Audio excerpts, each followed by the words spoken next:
الله تكونوا بخير. في هذا الفيديو راح ندير لكم على المؤتمر الإسلامي الجزائري مطالبه ورد فعل فرنسا منه. هو يعتبر أول مؤتمر الإسلامي الجزائري ويعتبر أول تجمع من نوعه جمع كل التيارات الوطنية. فكرة تنظيمه تعود إلى الشيخ عبد الحميد ابن باديس، يهدف من ورائه لم شمل الحركة الوطنية والخروج بمطلب موحد، يعني طلب موحد واحد، وقد خمر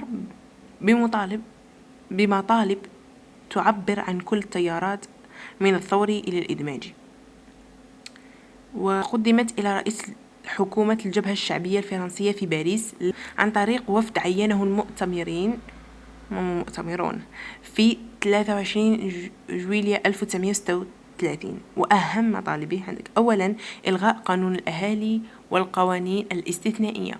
ثانيا إعادة أموال الأوقاف إلى المسلمين. ثالثا تعليم. رابعا رفع المستوى العمال والفلاحين الجزائريين. خامسا توزيع الأراضي. سادسا إطلاق سراح كل المساجين السياسيين.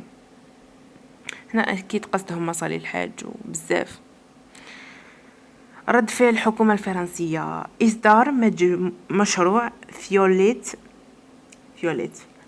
في عام 1938 عرف بمشروع بلان فيوليت، الذي يناقض كليا مطالب المؤتمر، مما أكد لكل القوى الجزائرية عزم فرنسا على انتهاج سياستها المعادية للشعب.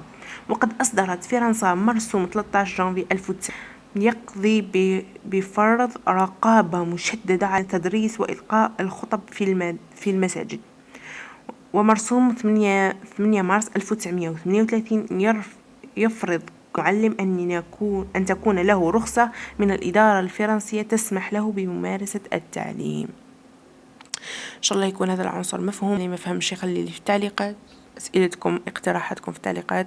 ما تنسوش ابوني وبارطاجي فيديو باش يستفادوا زملائكم، وبالتوفيق.